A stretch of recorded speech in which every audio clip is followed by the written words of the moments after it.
Make sure you download the Woodward Sports app in the App Store and the Google Play Store today. Take Woodward Sports with you wherever you go and listen live on your phone or mobile device. Good morning, everybody. You're tuning into the Morning Wood on the Woodward Sports Network, featured on the Roar 93.5 FM, 99.1 FM, and 94.7 HD2.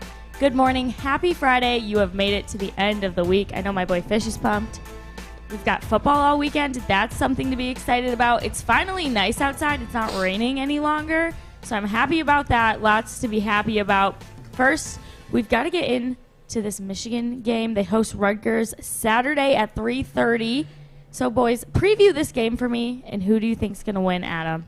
All right, well, let's first start off with Rutgers. Michigan obviously ranked 19th in the nation, but Rutgers aren't some slouch team like Michigan has experienced the last few weeks. Rutgers are off to their best start since 2012, where they actually went on to win their first 7 games of the year. Last season, between Michigan and Rutgers, it was a thriller, actually. It was a 48-42 win, I believe, in overtime. Michigan barely came out. This is going to be Michigan's first true test as a secondary. You want to get an idea of how an Ohio State will play in that kind of dynamic offense that they're going to run.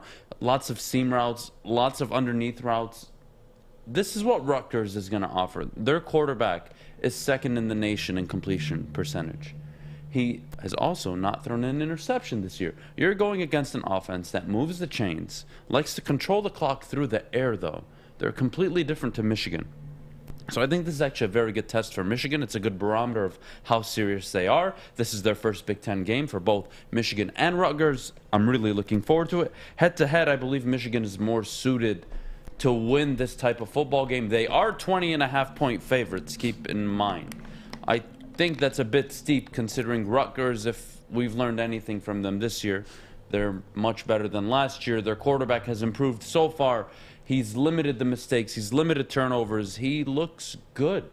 He looks really good.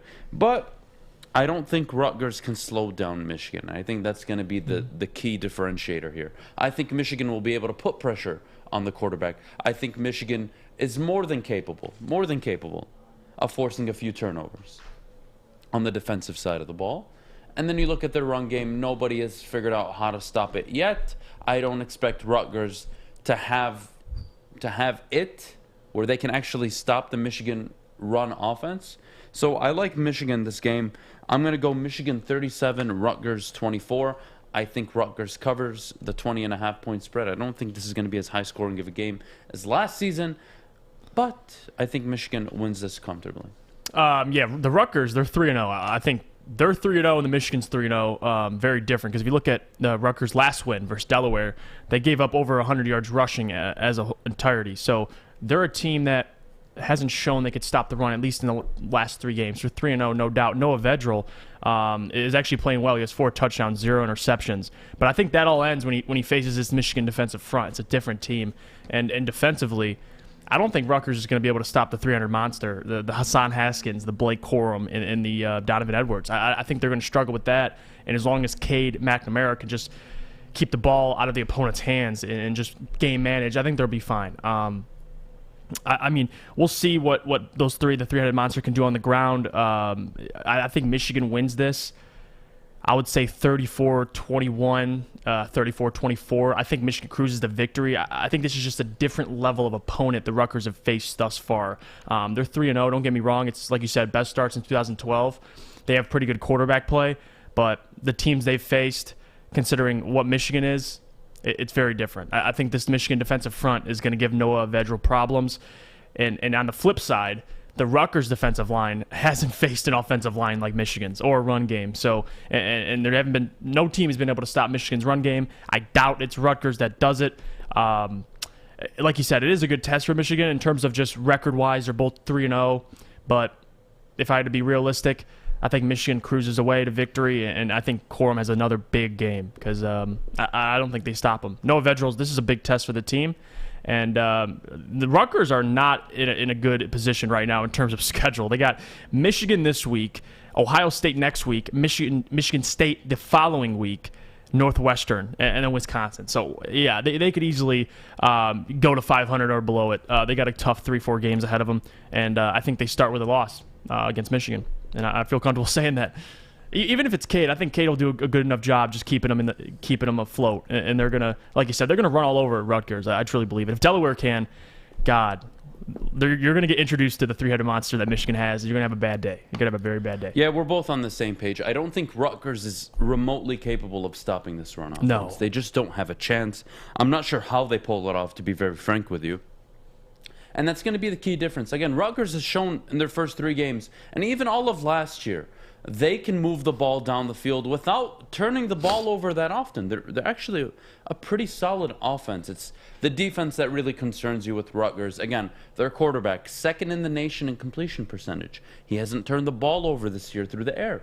That is impressive qualities. But this is the first time he's going to go against a legitimate pass rush. I think Michigan has a very good edge rush, probably the best edge rush they've had in years. You look at their secondary, again, this is their first true test. This may not be an Ohio State. This may not be an Alabama test, but you know what? This is a good enough test for you to figure out, Mac McDonald, do you trust your secondary? Are they good enough? And I think you'll get at least half that answer on Saturday. Mm-hmm. I think you're going to figure out if Michigan can actually compete this year. You look at the football power index surrounding the college football, you wouldn't believe where Michigan is. They're somehow ranked 6th in the nation using ESPN's Football Pro Power Index. How is Michigan 6th? They're projected to win 9.6 games at minimum. Again, national media loves Michigan. Doesn't surprise me. But Jesus, slow down a little bit. I need to see them actually play defense against good teams. Is Cade McNamara going to be able to move the ball downfield like he's proven the first 3 games? Is he going to be able to do it against a Penn State, against a Michigan State, against a Wisconsin, against an Ohio State? Those are the games where you really figure out if Michigan is legit or not. I happen to think they're more legitimate than people think. But again, let's focus on Rutgers. Michigan should dominate this game. I think Rutgers covered just because how dynamic their offense is, and to be honest, I think both teams really milk the clock. This game, for me at least, has underwritten all over it. It definitely has a 2-score game written all over. I don't see Michigan going more than 2 touchdowns or winning by more than 2 touchdowns, but I think Michigan at the end wins comfortably.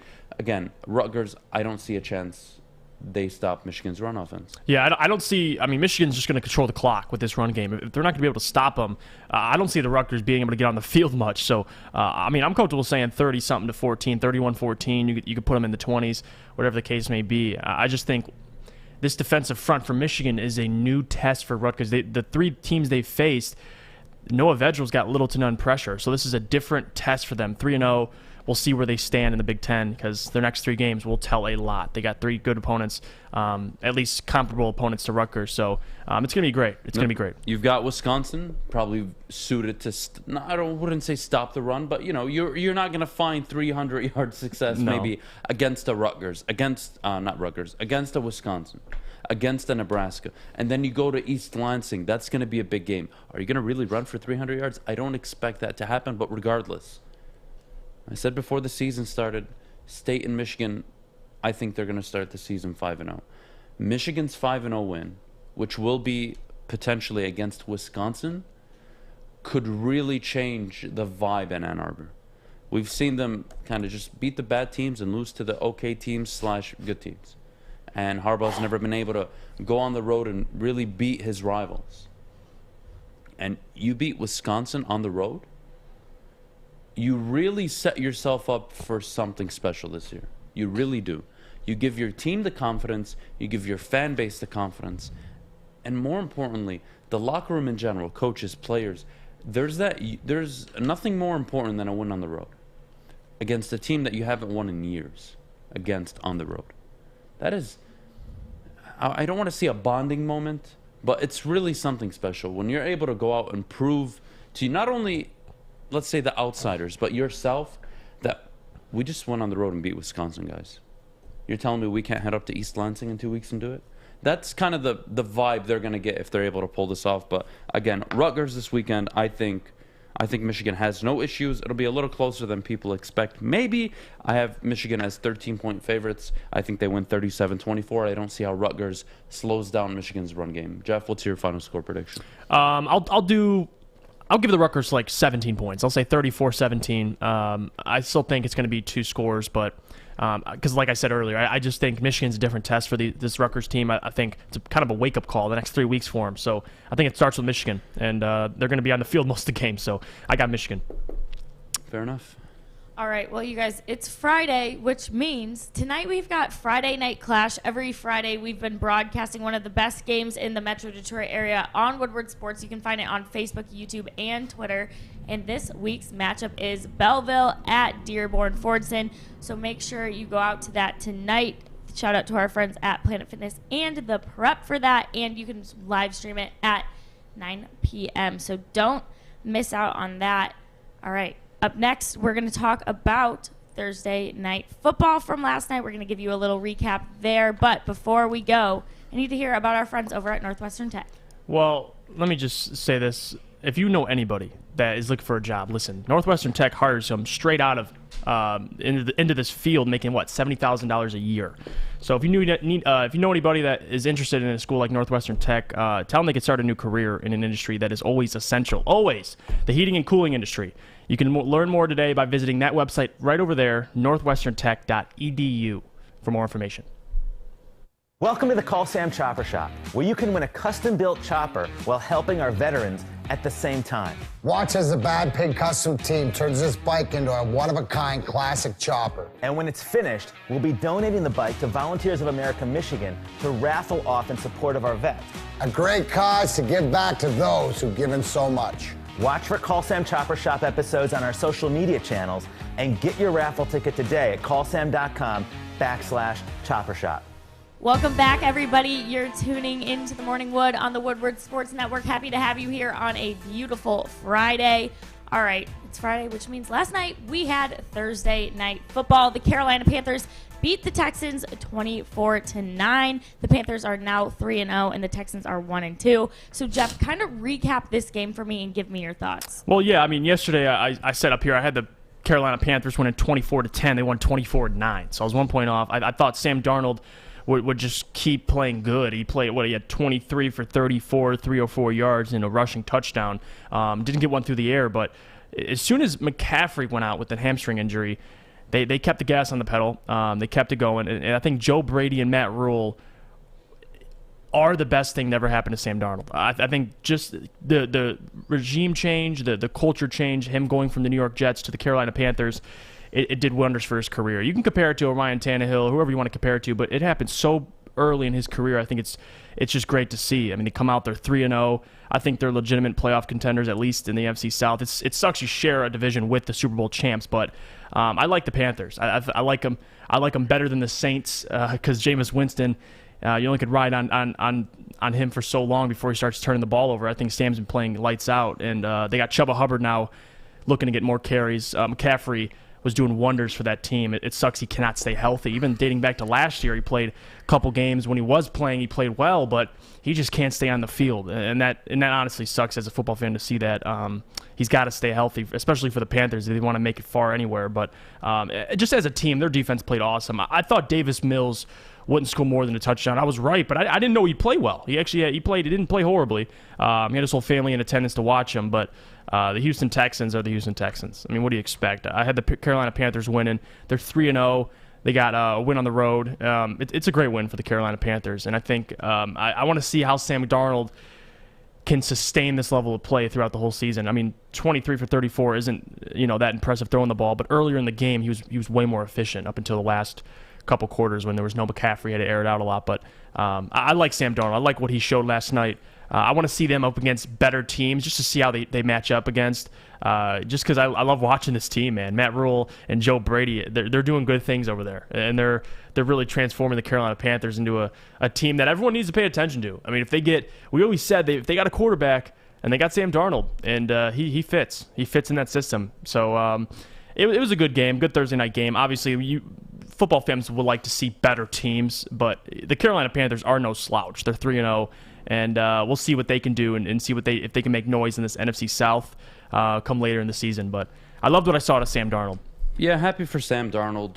His first 3 games as a Carolina Panther, 3-0. His last 13 games as a New York Jet, 3-10. Unbelievable.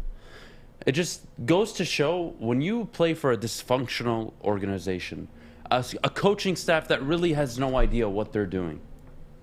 And I was reading a column on about the Carolina Panthers and their offseason, how Sam Darnold, he wasn't the number 1 option. And if you kind of read the headline, you're like, well, that's offensive. He's 2-0, potentially 3-0 now, right? This is before the game. And I was like, yeah, but that's also kind of a good sign. I've heard people talk about this, and I kind of agree with it. Hey, my coaching staff and my front office thought he was the 3rd best option in the offseason. That means they can actually spot talent and understand that he wasn't the best available on the market. It's not a bad thing. But to move on, I want to talk about Matt Rule a little bit, right? And how having the right coach and front office during an overhaul can really make immediate impact. Not 3, 4, 5, 6 years before you see anything significant, like Lions fans have always been promised by every rebuild, including this one. And where I'm going with this is if you look at Matt Rule's career, in a nutshell, starts at Temple. Year 1, it's a disaster.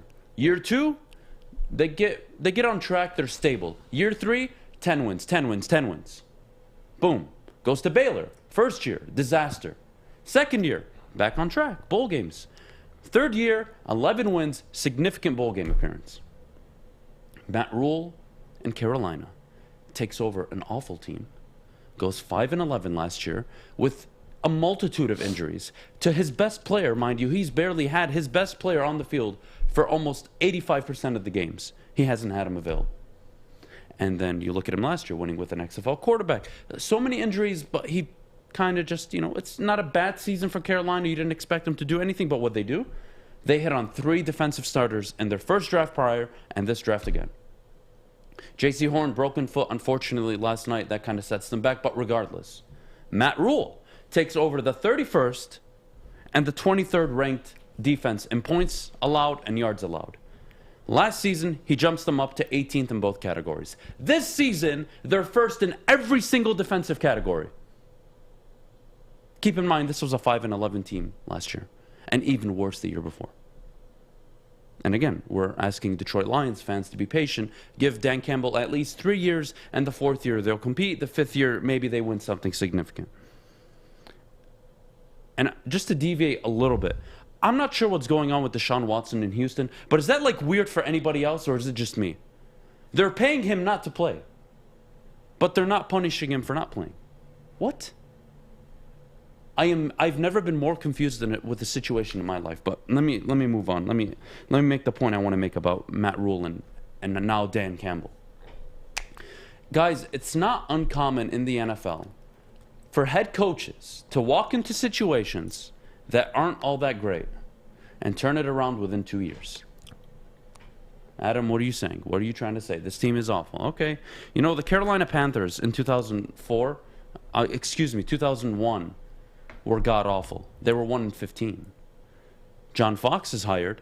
They take Julius Peppers with the number 2 overall pick, and they proceed to go 7-9 his first year. Improvement from 1-15, like I've always said. And they go 11-5, win the division the following 2 out of 3 seasons, and they make a Super Bowl appearance and another NFC Championship appearance. Carolina. Next example, John Harbaugh. Baltimore Ravens took over a 5-11 Baltimore Ravens team. They draft Joe Flacco with the 18th overall pick. They finish 11-5 and reach the AFC title game his first season. After taking over a 5-11 roster, they go 11-5 and make an AFC Championship game. Okay? There's more, believe me. His brother, Jim Harbaugh, takes over a 6-10 49er team that drafted Aldon Smith, who had a good first few years, but he flaked out of the league. But regardless, during his time, he was a good player. They win the division 2 of the first 3 years, it was actually his first 2 years, they make 3 straight NFC Championship appearances in Jim Harbaugh's first 3 years. Dan Quinn, who is no longer a head coach in the NFL right now, walks in to a 6-10 Atlanta Falcons team, makes the right decision and hires Kyle Shanahan as OC, and what do you know? They go 8-8 year 1, and in year 2, they're in the Super Bowl with an MVP in Matt Ryan. 2 years. You see the theme here? Ken Wisenhunt, somebody you may not regard as one of the best head coaches, but during his time in Arizona, he took over. Ken Wisenhunt took over a 5-11 Arizona Cardinal team. They go 8-8 year 1. And in year 2, they win the division the following 2 seasons and make a Super Bowl appearance. Sean McVay takes over a Jeff Fisher team that absolutely, you would probably consider it not only one of the worst rosters, but just a roster that was probably in disarray. Culture was awful, similar to Detroit. Everybody hated Jeff Fisher. They couldn't wait for him to get out. Sean McVay walks in, takes over a 4-12 Rams team, wins the division in his first 2 seasons, and oh yes, a Super Bowl appearance. But in Detroit, it's comical. You shouldn't expect more. It's forbidden to say, why can't Dan Campbell win 4, 5, 6? But we got to be patient with Dan Campbell. Again, will I be patient? Sure. But I'm asking a question now. Should Detroit Lions fans be patient? Why should they? Somebody give me a reason why. Why should they be patient with 60 years of failed rebuilds that haven't amounted to not a division title since what, 91? That's what we're clinging on to. Since 1991. That was your last division title. And I am a monster. I am an animal for saying, why can't we turn it around in 2 years? I've seen worse rosters in NFL history get turned around in 2 years because of the head coach and the front office. They make the correct draft picks. They don't miss early on. They nail their first and second round picks. They hit a 4th or 5th round pick in both drafts. And what do you know? You have a much loaded roster. They go address some positions in free agency. Why do Detroit Lions fans, who have been fed up for the longest time, why do Detroit Lions fans have to be any more patient with Dan Campbell than they've been with any head coach prior? Why? Jeff, do you have an answer for me? I think Dan Campbell's just he's never been a coordinator. You know what I mean? Like, there's different. I think Matt Rule is his own human being, because Matt Rule, like you just mentioned, what he did at the collegiate level, he just has that knack. He comes into an organization, he could turn it around. I think Dan, he's been an assistant coach in New Orleans, but besides that, he doesn't have a track record of doing things like this. So I think 3 years is too long. I would expect to see an increase in at least win totals next year. I mean, there's no excuses. I get what you're saying. If we're given 3 years to at least just be 500, you're out of your mind. I mean, we gotta see improvements earlier on. But I think Dan's just a different human being in terms of he's a motivator. We got the X's and O's around him in terms of Anthony Lynn. Trying to get Aaron Glenn into that role, but I think Matt Rule is just a natural culture. He's a natural culture changer. He is. And hopefully Dan Campbell next year, 1 year. But is that the expectation now, right? It should be. Dan Campbell should be. But here we are. Give Dan Campbell the first 2 years. And, I've sat up here and I've said, you know what? I got to be fair to the guy, because I am a critic of his. I just am. Excuse me for questioning decisions and questioning people and questioning their ability. Excuse me. But why is it that every other franchise I can go find at one point where somebody, the correct coach, took over and was able to turn them into playoff contenders, division winners within a 2-3 year span? And we're talking, he may not even compete till year 3. He may not win a division till year 4. It's a 6-year contract. Yeah, I don't agree with that. I don't like this. I really don't. And it hurts me to say that, because I want to give Dan Campbell the benefit of the doubt and say, you know what? Let him reshape the culture year 1. Similar to how all these coaches do. They really turn it around year 1. But is he excellent? Is he good enough to not just make the good players better, but the fringe players, where he puts them in, he turns them into role players, essentially. Guys that can make plays on the football field. I really, that's what I couldn't sleep over last night. That's what kept me up all night. Is why can I name easily 12, 14, 16 franchises over the last 10, 12, 14 years that were probably pretty near rock bottom, like Detroit have been. And within a 2-year frame, they have not only won their division, but they've made a Super Bowl appearance. You could blame the Fords, you could blame the front office, the head coaching. I'm just asking a very simple question. Why is it that Dan Campbell should get 4 years and Matt Rule took the 31st ranked defense, jumped them up to 18th in year 1, and they are number 1 in the NFL going into his second season? How? How is that acceptable? Well, the defense is bad, Adam. You don't worry, Aaron Glenn he's going to improve the defense so hard. Okay. They are just as bad, if not worse, than last year. They're giving up 38.5 points a year right now, a game this year right now. Really? Where's the improvement? I didn't ask for Dan Campbell to win 7 games. I asked for improvement. And ideally, by week 7, week 8, we have more of a data sample and we can say, okay, they've improved or they haven't. But please, all you Detroit Lions fans, listen very closely.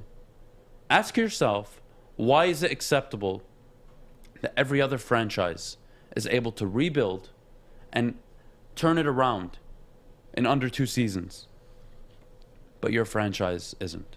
It's pathetic. It's genuinely pathetic.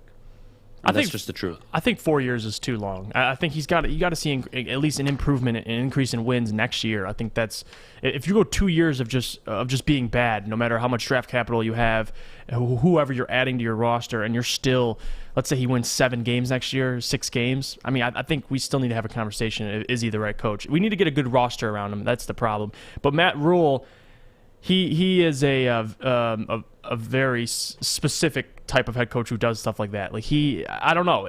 Dan Campbell, his situation, to your point, we need to see an increase in win total. If he wins 5 games this year, at least to 7, 8, 9 games next year, to 10 games consistently winning, challenging for the division. I think the expectations in 4 years, why'd you hire 4 years, you should have chances to make a deep playoff win, considering how much assets we have in 4 years, free agency, the cap room we'll have. We should have a great roster in 4 years. I think next year would be... Do you see how we agree on Sam Darnold and how his situation is what caused him to fail in New York with Adam Gase and the New York franchise? Well, keep your eyes out in Los Angeles, everybody, and you'll see if Stafford is going to probably smack you in the face with that as well. Because if he goes out there, wins multiple playoff games, gets to an NFC championship game twice or once over the next 2 years, and potentially a Super Bowl, let's say, you can only look at your organization and say you had 12 years to put something around him. Not just talent, guys. It's not just about the talented players you have. It is about the coaching. Do you have the right coaching staff? Yep. And if you do, I just gave you a multitude of examples of how it can turn around like that. Without the talent, it can turn around just like that. Yet we're expected to wait 4 or 5 years for Dan Campbell. Just a question. All right, you guys. Well, up next, we've got to cover this Ravens game that is coming up this Sunday. Adam, where can our friends go and maybe, bet on this game? Oh, my goodness. Taking the spread last night made me some money. I was so happy. And I took the over late into the fourth quarter. Maz was giving me crap about it, but I took it at, 32.5. Sam Darnold snuck it in late, and I wrote a nice monologue on Twitter about it. But still, guys, MyBookie is the place you need to be betting at today. Bet from anywhere, anytime. Visit mybookie.com. Use code Woodward to sign up. They're matching dollar for dollar, so do not miss out on that. We'll see you after the break. And before I go, actually, I forgot to mention, there's a UFC fight this weekend. I apologize. There is a UFC fight this weekend. It's the First Blood promotion. When any fighter on the main card bleeds, you win money. And remember, you have a gambling problem, call Michigan Problem Gambling Helpline at 888-223-3044. Hi, I'm David Hall from Hall Financial. And at Hall Financial, we treat our clients like family. And our number one priority is giving each of our clients 5-star service. Our passion for 5-star service, combined with our expertise, allows us to find the best possible solution for refinancing your home loan. We take the time to focus on both the individual and the numbers. We're going to walk you through the process and close your loan in half the time of our competition. Go to davidhallmortgage.com today. Welcome back, everybody. You're tuning into the Morning Wood on the Woodward Sports Network. Happy to have you here. All right, like I said, got to talk about this upcoming game versus the Ravens. All right. I already know Adam's going to be negative Nelly about this one, but I will counter. No, listen. I will counter with this. The past 3 years, on week 3, the Lions have won. Put the house on this freaking game, people. We beat the Patriots, the Eagles, the Cardinals, and now we're coming for another bird, the Ravens. All right, Adam, give it to me. What do you think about the game? God, I hate you, Kennedy. That's what I think. Don't hate me. All right. Well, first of all, how the Detroit Lions are going to stop Lamar Jackson and this run game is beyond me. Yeah. I can't sleep at night imagining the damage Baltimore will do to Detroit. But I think there's a positive light in this. But before I kind of get into it, I want to talk to somebody very special. He's joining us today in the studio, the official Detroit Lions beat reporter of the Woodward Sports Network. Corey, what's up, man? It's been a minute. I know. What's going on? How are you? Tired. I see you defending me on Twitter, man. Thank you. Somebody's got to do it. Hey, man, it was pretty intense. I'm like, damn. Woo. And way to piss off the city. People getting personal. I'm like, God. Personal. Oh man. Trust me. That was me about a month ago when that ESPN article came out about Stafford, and I put 2 tweets up that my phone did not stop blowing up for 3 days straight. I had to carry my backup battery. They were calling me everything but a child of God. It was I get it. It's all good. Corey, kind of walk me through, first of all, what you've seen throughout the week, coaches' expectations, game plan potentially for this game, and how do the Lions plan on limiting this run offense from Baltimore? Woo! And limiting, I say that with a very a pinch of salt, because I don't think they're capable of it, but you tell me what their plan is. Well, that's a loaded question. First off, I didn't really get to see too much Now they kind of button up the practices since training camp, so it's pretty much just you're watching, a little bit of some not even when you call it walkthrough, just some little player drills. Okay. Player drills. So that's all we're limited to. But man, as far as how they stop Lamar Jackson, you can't. Nobody's found a way to stop Lamar Jackson. You can slow him down, but you can't stop him. And for Lions fans, I'm a little bit worried this week because. Yes, they've done better stopping the run each week. They first week, 49ers ran it down the throat. Green Bay did a little bit better job. But this is not talking about Lamar Jackson here. I call him Action Jackson. Former NFL MVP. Dude wins games with his wheels. With the talent deficiency out at the linebackers position, I don't know how they stop him. I really don't. They can't get any pressure. They can't contain anybody. He gets outside the pocket, it's a wrap. I think that's the biggest problem the Lions have is what happens when he escapes the pocket, right? Because I think Derek Barnes is actually going to have a very good first game. This kind of fits him perfectly. We saw him in preseason. He was filling gaps and making tackles. He didn't miss many tackles in preseason. I think he's going to show up in a big way tonight, or not tonight, but Sunday. And he's going to show, hey, I probably should have been playing the first 2 games, but it's okay, guys. You're playing me now. And that's what Dan Campbell alluded to. That's why they went ahead and, they're initiating the Jamie Collins trade because they feel that it's time for Derek Barnes and Jalen Reed-Maben to go ahead and go out there and get some time. And you saw it. That Dan Campbell didn't want to say it. He didn't want to throw Jamie Collins under the bus. And, he's a veteran. I get it. But a lot of people saw it. The effort didn't really look like it was there on Monday. And when the Lions had their backs against the ropes, you would have loved to see Derek Barnes go ahead and get the time there, but it didn't happen. I believe you, Adam. He's going to go out and have a big week this week. I don't know what he's going to have, but I think he's going to be able to be. I think he's going to be a playmaker. Do you think Lamar Jackson will run for over 300 yards? I'm like, okay, 300 yards is crazy, but I'm going to be honest. If they play the way that they played on Monday night, couldn't stop Aaron Jones. He could get close to 200. I'm gonna say $175. Easy. What they give up 5 touchdowns to Aaron Jones, and you got to get Aaron Jones. He left the game, I believe, 4 touchdowns total. He was the first. I want people to hear what I'm saying because I gotta say it correctly. He was the first Packers running back to catch 3 touchdowns in a game since I believe it was Andy Urim in 1942. Sheesh. Only against the Lions, baby. Yeah. Nothing surprising. History is always made with this franchise. It's unbelievable. Corey, we were talking about Matt Rule and the Carolina Panthers and the job he's done, and I don't want to go too far back into it, but I have a question for you, and I'll give you the details after I ask the question. Do you think it's fair to expect of a Dan Campbell, but not just Dan Campbell, but any head coach that you really think is it or that guy to turn it around in the first few years? Guys, I've used as an example before you walked in. John Fox took over a 1-15 team. They were in the Super Bowl 2 years later. John Harbaugh took over a 5-11 team. They were in the Super Bowl 3-4 years later, and they were in the AFC Championship his first year. Jim Harbaugh, 3 straight NFC Championship games, took over a 6-10 football team. Dan Quinn took over a 6-11 football, 6-10 football team. They were in the Super Bowl in 2 years. And then you look at Ken Wisenhunt. He took over a 4-12 team. You look at Sean McVay, a 4-12 Rams team, and they were in the Super Bowl. Is it too much of me to say, why is it acceptable for every other franchise to rebuild just like this with very similar voided talent at the roster level, but the Detroit Lions have to be patient for 3, 4, 5 years? Whew. I think here's the thing. If it were any other team, and I hate to do this, for any other team, those expectations are realistic. First couple of years, you turn it around. There you go. I mean, you don't turn it around, go ahead and get out of Dodge. What are we doing here? 3, 4 years, you can't go ahead and at least get a playoff team, a playoff win. Why are you still? Why am I still paying you? The problem is, and it's not excusing the Detroit Lions, but it's the Detroit Lions. This organization, up until this past offseason, let's put what's going on inside. Before that, coaches, players, not been in winning positions. You have 2 of your best players ever.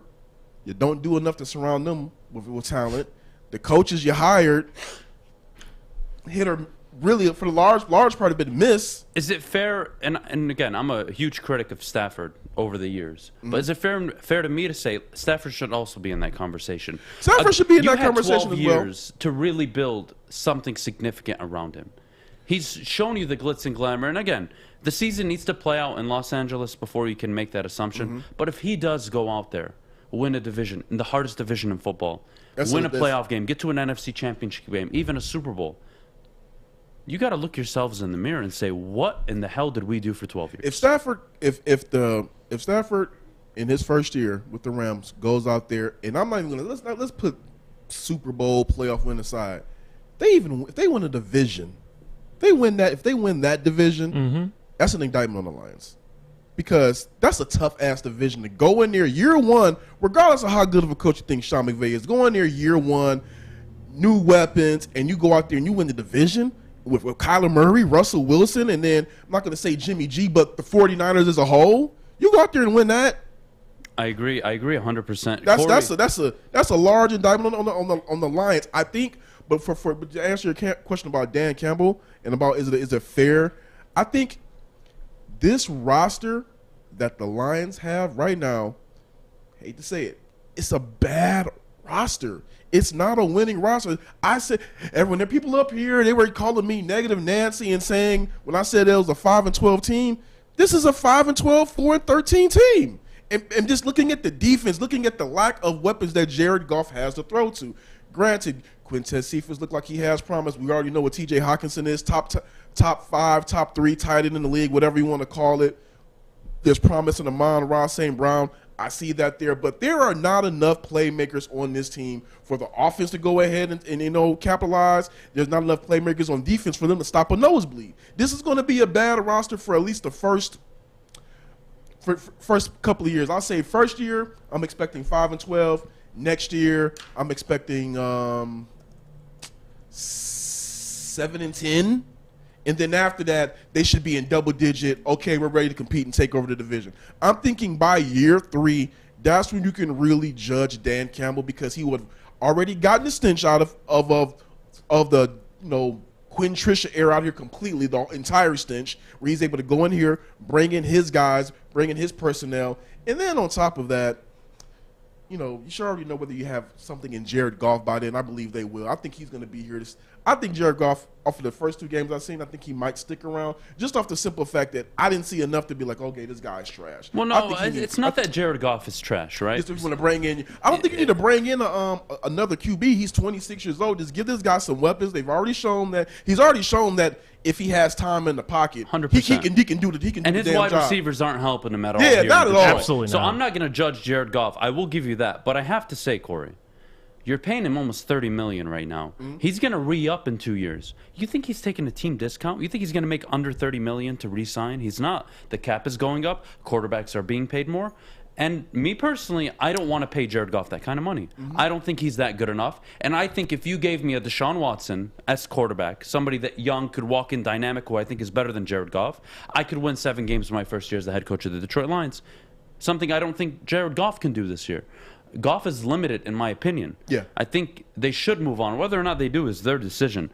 But again, before we let you go, we have a few more minutes, Corey. I want to retouch on this game and really what it's going to do for Dan Campbell in this culture, right? Mm-hmm. He's done a good job overhauling it. The front office, good energy, good vibes. The coaching staff, the players, everybody seems to be in unity. But if they lose this game, they'll fall to 0-3.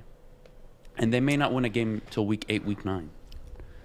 And how long does this mantra, pizzazz, we're going to bite off their kneecaps, energy, culture, how long does that last when you're losing football games? Granted, like we expect them to lose. But how long can that last where you actually have the respect of your players if you haven't shown improvement in the first 2 games? Your defense looks god-awful. Aaron Glenn, granted he's not working with much, you still need to show improvement. That's your job as a coach. Where does that leave the Lions?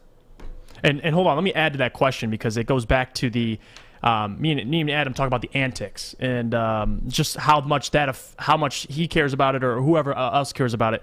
How does the antics, including like if you're not able to win a game to about week 8, and he's doing the eyes or the venti coffees, and Adam is he's over here talking. We have conversations all the time. What do you want to see out of your head coach? If they're losing games, and Dan Campbell, like he said, the kneecaps, all the antics, what do you think that does, or the fan base thinks of that? Because I honestly don't care until we actually have a good roster around Dan Campbell. But what are your thoughts on that? Well, first off, the thing about the eyes, I thought that was pretty damn hilarious because if you would have seen everything that we had to deal with in Lambeau, it was a reason a lot of people were tired as hell. I actually cut out early because I did not have the transportation to get there. So there were some riders that left Lambeau Field at 3 a.m. So when we were all on that Zoom media call, everybody looked tired as hell. I was literally on the shuttle getting off the plane. I turned my screen off. Because I'm on my phone, I turned my screen off. You want to see me out here today? Dozing. No. I was done. But when you're talking about his antics and is it going to get old when the losing happens? Here's the thing: if the Lions were winning, his antics would be highlighted in a positive way. But now that they're losing, they're going to be highlighted in a negative way. I think it is just that with him right now, he's going to have to go ahead and string along some type of wins, or it can get old. I don't see it that way, and here's why. The whole eye thing. In context, he was tired. He was making a joke with the reporters. I'm not stupid. Yeah. But that is a representation of my organization, my franchise, whether it was funny or not. And again, you go find me the fun, dudley, bubbly guy that walked in and changed a losing franchise around in a short period of time. It doesn't. The model doesn't exist. And again, do you want him to be like Patricia? No, Patricia was a piece of shit. He treated everybody like garbage. It's not at all what we're saying. But he does represent the organization. And when everybody looks at you as the bottom tier, worst franchise in the NFL, that doesn't really help your case. And that's really where I was going with it. It doesn't as far as a perception standpoint, but here's the thing, and I believe Terry Foster said this a long time ago, and I gotta kind of like steal it from him. They hired Dan Campbell as an overcorrection for how much of a stick in the mud Matt Patricia was. Bingo. Right now, they're just trying to. I feel that the Dan Campbell hire is this. Not saying he's not a smart guy or anything like that, but he's just surrounded around some great football minds, some guys that know X's and O's. I think they brought him in there to be that leader, to instill some type of pride back into the Lions organization, somebody that can at least get Lions fans, upbeat to at least even watch again. Because let's be real. Let's say Patricia was here another year. Would anybody even really be interested right now in Lions football, even discussing anything about him? Heck Not no. at all. Absolutely not. So when you got a guy like Dan Campbell in, granted, he can go a little bit off the rails at times, but hey, at the same time, he has to instill some type of life in this organization, in this fan base. It has to be a different spirit. They're going to need to win some games, but I think he needs to go ahead and just stay the course and stick to his guns, stick to who he is, and they just got to go ahead and get more talent in here. And I think next year, I think this year is a wash. You look at next year and see, okay, is he still doing this stuff? And are we winning? Right. Are these guys going ahead and putting it together from what he's teaching? If they're not putting it together by next year, then you got to be like, okay, look, this is getting out of hand. Right now, I just think right now he's trying to be like he's trying to instill pride, kind of almost an achievement type of I think you hit it on the nail, an overcorrection.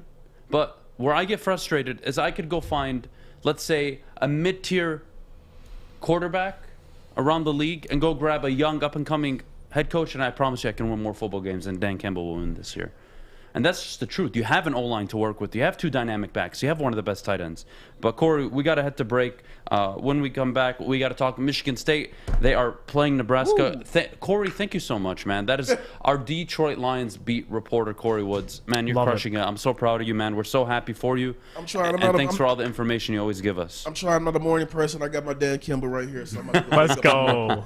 All right, guys. When we get back from the break, again, Michigan State versus Nebraska, Saturday, 7 p.m. But before we go, Jeff, why don't you tell us about our friends at Guardian Alarm? Oh, yeah, we're discussing defenses. Let me tell you about Guardian Alarm, because they get it. A good defense on and off the field helps you really feel secure. And Guardian Alarm has state-of-the-art technology that helps you feel safe, all with 24/7 local monitoring. They have convenient features that let you check in on your home, control lights, temperatures, detect smoke or carbon monoxide, all while you're not at home. Call 800-STAY-OUT today. That's 800-STAY-OUT, because Guardian Alarm has been trusted for over 90 years at keeping families safe. Tony is a third-generation logger that has a simple, practical approach to life and work. That's why his Coast DX342 knife is perfect for him. The stainless steel blade is rust-resistant and made for all-weather use. And the double roll-lock safety ensures that it will never inadvertently close when he doesn't want it to.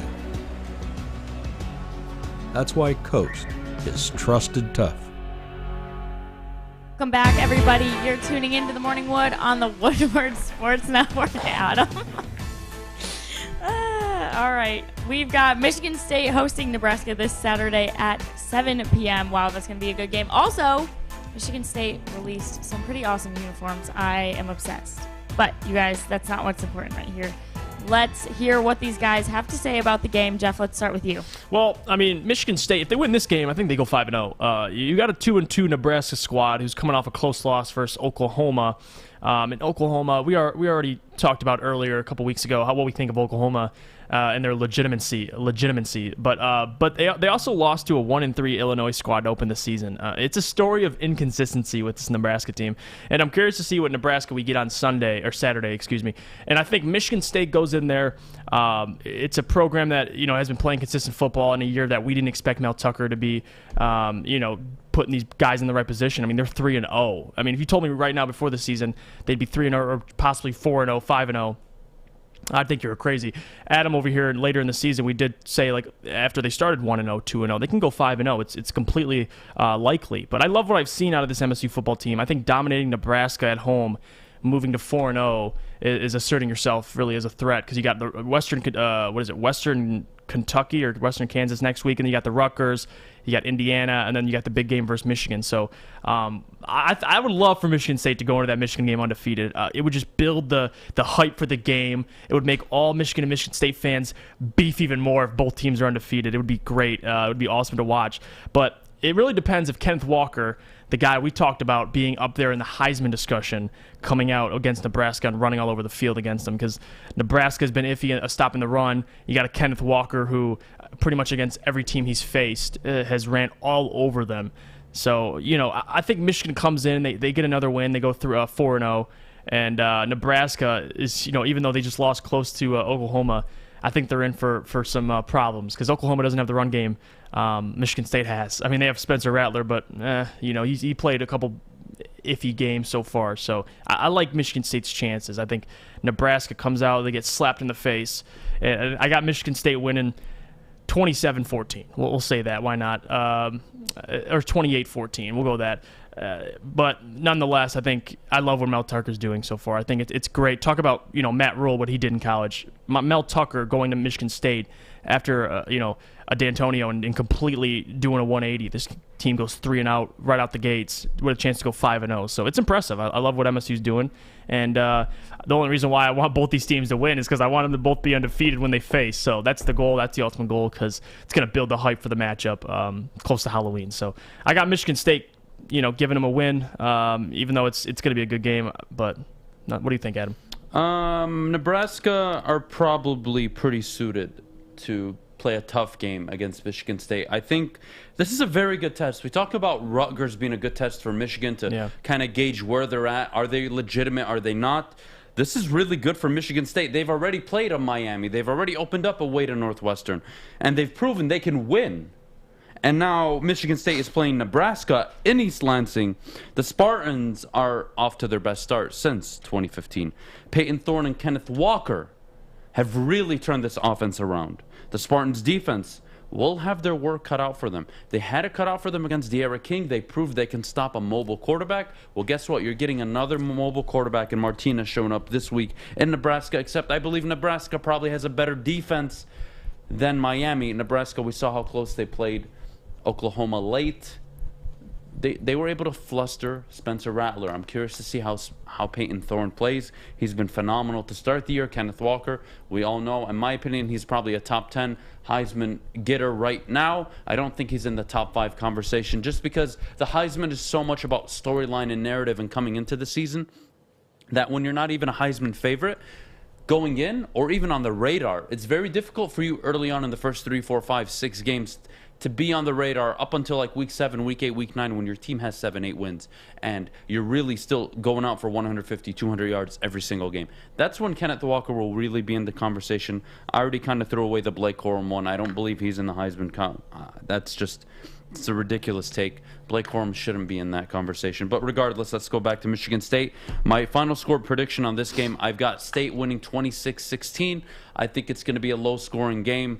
Peyton Thorne needs to be able to go the game again without committing a turnover. He really does. This is not the game you want to force turnovers, because if you do and you commit these turnovers, you're giving Nebraska hope. I think Michigan State can come out early and really set the tone and squash any hope for Nebraska early on, but Nebraska are going to fight. Their defense should be able to keep them in the game, and whether or not Alex Martinez is going to be able to keep the team in the game points-wise on offense, we'll have to wait and see. But again, State struggles in the open field with tackling. When you have a mobile quarterback, that is it's a concern.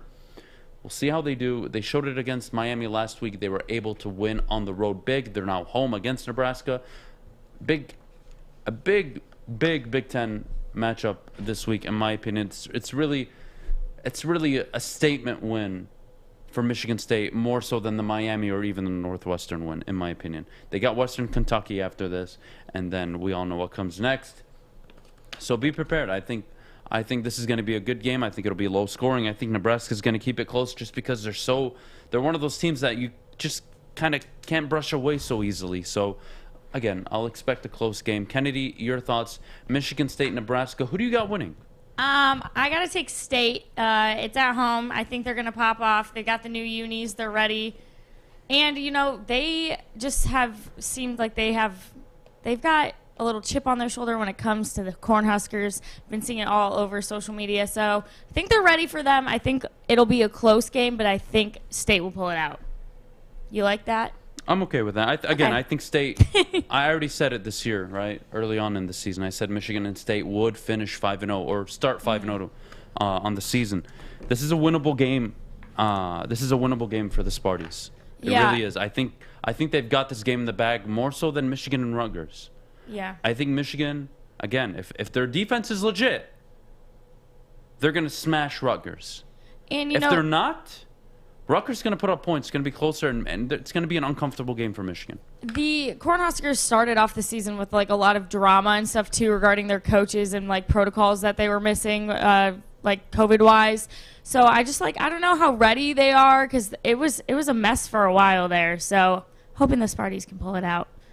But that all being said, coming up next, we're gonna talk about the Lions game once again coming up.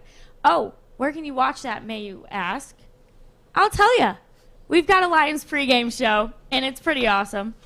It's with Braylon Edwards, Ryan Armani, Maz, and Jade from Riff, as well as myself. So come join us at Woodward Sports. DraftKings, Jose Cuervo, and Riff for the Lions pregame show this Sunday for the game versus the Ravens, live from Tin Roof on Facebook, YouTube, and Twitter. It will be live from 11 a.m. to 1 p.m. So also, we have something special this week. Come out and win some great Woodward Sports prizes this weekend. We've got a signed Calvin Johnson Megatron frame. It's in our office right now. It's actually huge. It looks tiny on this picture that I have, but it's actually massive. When I saw it in person, I was like, whoa. So this Sunday, you can win it at our pregame show at Tin Roof, but you must be following Woodward Sports on social media. And we want to give a big thanks to John at Pro Sports Zone inside of the Laurel Park Mall in Livonia for all of your signed sports memorabilia. Make sure you check him out. Give him a follow. All the good stuff.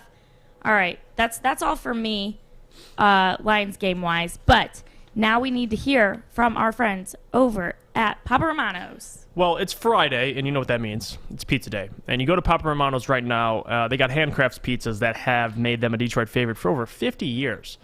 And they got house-made dough, they got hand-cut veggies, and they got fresh cheese that make the difference. The same exact quality goes on to all their pizzas, salads, subs, and pitas. Order now at paparomanos.com. Okay, you thirsty little spin goblins. I want you to pedal into the next dimension. Spin it! Spin! Spin! Uh-oh! Carmen's falling behind. Let's give her the hiss of shame. Spin! Spin!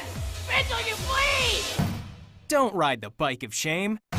Come to Planet Fitness and find your own lane with tons of equipment, free fitness training, and no hissing. Join today for just $10 a month. Welcome back, everybody. You're tuning in to the Morning Wood on the Woodward Sports Network. Happy to have you here. It's Friday. We've got football this weekend, so we've got to talk about it. The Baltimore Ravens are a -7.5 favorite versus the Detroit Lions this Sunday. So, boys, preview this game for me, and let's hear about the important matchups as well while you're at it. So, who do you want to start, Jeff? Yep. Well, it's a good test for this defense. They might fail that test, but regardless, it's a good test for stopping the run. I mean, they're middle of the pack right now. They're averaging 113.5 rushing yards per game they're giving up. So it's not the highest, but it's definitely not the lowest. So they're somewhere in the middle. This game could easily elevate them to the top, or if they play well, keep them near the middle. So I mean, they have a chance to play against a great team who has more rushing yards than passing yards year in and year out the last 2 years. And we know the Lions, and they've struggled in both areas, stopping the pass, stopping the run. So, Lamar Jackson's going to touch the ball, 30 or 60 times in this game. He's going to throw it. He's going to throw it, over 20 attempts, probably have 15 rushing attempts. He's going to be all over the field. I mean, this defensive line is going to have to show out on Sunday, make Lamar feel their presence, make him feel uncomfortable in the pocket, like he did against the Chiefs. And maybe you get him to force some errors. But, I mean, other than that, it's Lamar Jackson. He's a former MVP. He's dynamic as it gets. You could say what you want about him in the postseason, but in terms of his regular season record, it's like 30-something-8. I mean, the guy's going to win games. So if he has a clean pocket, he can decide for himself if he wants to run or air it out. So you don't want to give him all the time in the world to throw that ball. But he's incredibly good on unscripted plays, and I think that's where the Lions are going to struggle because when things break down, that's when the Lions need to keep their composure. I mean, we haven't seen that yet this season, and we want to see. We haven't really seen anything from this defense, to be honest. Hopefully something's displayed come Sunday. But I'm not really worried too much about this offense. The Ravens have pretty much been in shootouts every game they've been in. Hopefully, I know the Lions offense ain't nothing special, but I can see them getting 17 to 24 points this game. But nonetheless, they're going to give up another 30 piece. I see it. They're going to try and control the clock with Jamal and DeAndre Swift, feed Hawkinson when they're able to. But every team has been able to run up the score on Baltimore, so I feel like they're going to be able to put up points, but vice versa. Lions haven't been able to stop nobody. They couldn't stop Aaron Jones last week, this Monday. So what tells me they're going to stop Lamar Jackson? Basically, Aaron Jones with an arm. He can run just like Aaron Jones. No one's going to be able to stop him.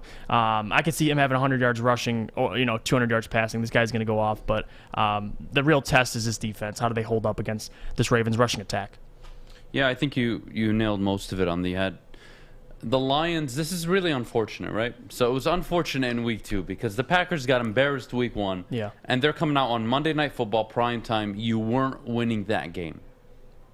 There was no chance in the world the Packers would allow that game to not be theirs. To go 2, right? Now you look at the Ravens. The Ravens are 1-1, and this is the easiest game they've played of the year so far. Open up against the Ravens, shootout, overtime. Second game, Kansas City, shootout. They barely win. To a fumble. This Baltimore Ravens team actually has some fatigue. They're on a short week, Monday night. Okay, well, where does that leave me? Well, to be honest, the Lions could take advantage of Baltimore if this game is close. But unfortunately, I expect Baltimore to really come out and assert themselves. I don't see how Jared Goff and the Lions will be able to move the ball on early. We saw them scripted against Green Bay, come out, score 17 points, and the moment anything went wrong, they didn't have an answer for it. So I don't think they're going to have that same amount of success early on. I think the Lions will try to keep it close, but I expect Baltimore to win this game very comfortably, at least by 2 scores. Expect the Ravens, not Lamar Jackson only, the Ravens to really focus on the run. They're going to give it about 30, 35 carries, I see, throughout the game from all their backs. Tyson Williams, Latavius Murray, you probably see him later on in the second half with garbage time carries. And Lamar Jackson will be himself. He'll use his legs to convert third downs. And let's not forget, the Lions' secondary is a weakness. And I promise you, the Baltimore Ravens will look to take advantage of matchups on Mark Andrews, Sammy Watkins, and Marquise Brown. And that is going to be very difficult, especially in a single high safety set when you have to stack the box with your second safety to account for the run. You're getting a lot of one-on-one matchups with these young corners. And expect for Sammy Watkins or Marquise Brown to have a game. It's inevitable. I don't see Detroit being able to score more than Baltimore, and that is my concern from the game. We're going to give our predictions on the final score later, but Jeff, I wanted to talk to you about this Lions defense. Do you believe they have enough heading into week 3 to really put a significant pass rush, not only on Lamar Jackson and the Baltimore Ravens, but also put together a run-stopping game plan where they can really limit this run game? No, I don't think so. And it's not a knock on the Lions. It's just me simply saying I don't believe the Lions have that guy yet. So you have a lot of young guys. You got hopefully Romeo Okwara steps up. I need more out of him. Trey Flowers. I mean, last week they went against the Chiefs. I mean, Chris Jones. They were able to get after Lamar, but we don't have a Chris Jones. We have Romeo Okwara, which I believe can get similar pressure on the quarterback, but he needs to do it more consistently. I think Romeo will be just fine. You got Levi playing, Aleem McNeil will be playing, but in terms of a legitimate pass rush, it's hard for me to say that, Adam, considering what we've seen the last 2 games. Yes, Aaron Rodgers was sacked, twice. Nick Williams, I think Trey Flowers got a piece of him. Last week, versus Jimmy G, we got some pressure on Jimmy G, but in terms of we haven't faced a quarterback as elusive as Lamar Jackson. Good luck trying to get him down, because once you get through that offensive line, he's gone. And good luck catching him. We saw Jamie Collins last week against Aaron Jones. It's going to be similar this week. I mean, Lamar's too quick, and I don't see anybody. I like Derek Barnes playing. Don't think he's going to make an impact that'll yes, it's good to have Derek Barnes. You could put a spy on the running back. He's a great tackler. He's going to help this defense. But in terms of getting a pass rush on Lamar, I haven't seen enough to really, confidently say, yes, we're going to get a pass rush on Lamar Jackson. It just depends. I mean, he doesn't have no slouch of an offensive line. So it's going to be interesting. We'll wait and see. But no, just from right now, giving me my opinion, I don't think so. Maybe we get pressures on him a couple times, but he's too elusive. Kennedy, I have a question for you as well. The Lions, will they be able to stop Lamar Jackson on this run offense? Do you think there's a game plan for it? Clearly, the Raiders and the Chiefs didn't have a game plan that worked, at least, for Lamar. Do we really expect this Detroit Lions defense to do anything against this Lamar Jackson Baltimore Ravens? I really want them to be able to keep this winning Week 3 streak, but it doesn't look good for us. And I don't really know what we can do about it. But you know what I can tell you guys? You're probably like, Kennedy, you told us where we can pregame. But the party can't stop at kickoff. And to that I say, you guys are correct. The party can't stop there. So you need to go to the Lions post-game with Woodward Sports and Jim Beam, yum, at the Brass Rail downtown, starting live at the 2-minute warning of every Lions game. Listen, Stick and Anson are going to be there, and they're going to be covering all the highlights and fan reactions. Remember, go to the Brass Rail in downtown Detroit after every Lions home and away game. So come join. They have a VIP section where you can get pizza, drinks, everything. So much fun. So do not let your party stop with the pregame show. Keep it going through the postgame show. I promise. It's worth it. It's a lot of fun. Now, I wish I could zoom this camera in, you guys, because I need you to listen to me. This is important. When you watch football games, you're just bombarded by insurance ads, right? And they're promising you they're going to save you money, yada, yada, yada. But if you really want to save money, you need to go to my new sponsor, Legacy Partners Insurance. They're independent, so they shop between 7 and 10 carriers for your insurance to find you the best deal. Here's what you need to do.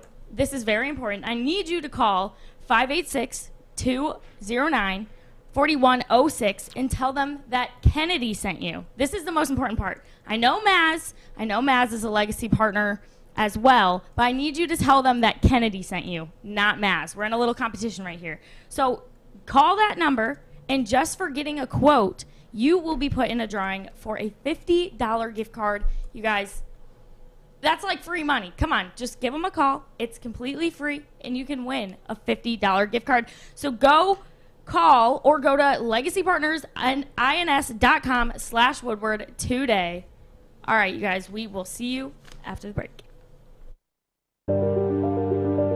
I'm looking to bring on another HVAC tech right now. We are recruiting 5 to 10 techs a month. We're looking to grow and expand. Every new tech we hire is from Northwestern Tech. The hands-on training is fantastic. They're always my first call. We love hiring Northwestern Tech grads. They come out trained and ready to work. Our program is only 10 and a half months, and our next classes are starting soon. So why wait? I'm looking to hire a graduate of Northwestern Tech. Northwestern Tech. Northwestern Tech. Northwestern Tech.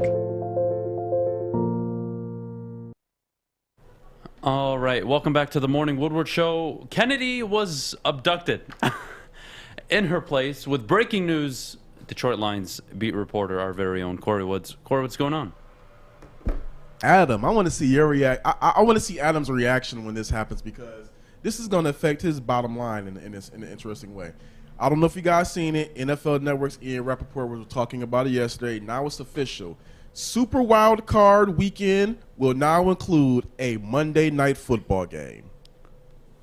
Wow! I'm gonna read the message verbatim from the NFL. The NFL has announced, beginning with the 2021 season, this season, the Wild Card Weekend, January 15th through 17th, 2022, will conclude with a Monday night game. The NFL expanded the playoffs last season for the first time since 1990, adding a third wild card team in each conference. In the process, creating Super Wild Card Weekend, 3 wild card games on Saturday and 3 games on Sunday. With the addition of a Monday night game to the 2021 playoffs, Super Wild Card Weekend will now have 2 wild card games on Saturday, 3 on Sunday, and 1 on Monday night. For the 2021 season, CBS and NBC will broadcast 2 Super Wild Card Weekend games, while Fox and ESPN, ABC will have one. The broadcaster for the Monday night game of the Super Wildcard Weekend is yet to be determined, and yada yada yada. But Monday Night Football now in Wildcard Weekend. I love it. How it affects the team that's winning that Monday night game. Right. We'll have to see over the next 5-10 years. But man, Monday Night Football for the playoffs? Yeah. I mean, wow. I love it. I'm all for it. I'm all for it. That is amazing. That is amazing. That's a lot of money, Corey. Lot of money. That's a lot. Monday night. A Monday night playoff game. I promise you, the Monday night Super Wildcard game Probably will be do the highest more rated. ratings than everything outside of the Super Bowl in the playoffs. More than the NFC and AFC championship games, you can book it. Those 1 o'clock to 4:25 p.m. kickoff times, no, not gonna cut it. Everybody's off work, able to watch that game. Yeah. Monday night, baby. Monday night prime time Super Wild Card. I absolutely love it. Corey, you're clutch, man. I appreciate it. That was great. Thank you so much. Corey's skating out of here. Kennedy's getting back. Kennedy, we got to talk about your boyfriend. Tim Tebow? No, not Tim Tebow. Kyle Hamilton? Which no, one? not Kyle Hamilton. We got the Tampa Bay Buccaneers playing the Los Angeles Rams. We're going to preview that game. Can you kind of walk me through it? Wait, who on which team? Who has my boyfriend? I'm joking. Matthew Stafford, obviously. I don't like blondes. We've been over this. Ugh. Okay. Anyway, yes, the Bucs and the Rams are playing for this potential NFC Championship matchup. Guys, please give me your predictions. All right. So, again, this may be a preview of the NFC Championship game. I think this game is more important for the Bucs to lose than it is for the Rams to lose. The Bucs need to get humbled a little bit. They're so good. They are clearly the best team in football. And there's nothing that'll piss off and drive Tom Brady more than a loss to a contending team in the NFC. Like the Saints last year. Like the Saints last year, 38-3. Spot on, baby. I love you, Jeff. Exactly. And if the Rams win, my goodness, the effect it has on that locker room moving forward. Because I promise you, this is the same Rams team that last year actually beat Tampa Bay on Monday night. Yep. And if they're able to do it again, especially now, and you have to keep in mind, Tampa Bay, when Los Angeles played them last year, were still finding their groove. After that loss to the Rams, the Tampa Bay Buccaneers have not lost a single game. They've won 10 straight. It's ridiculous.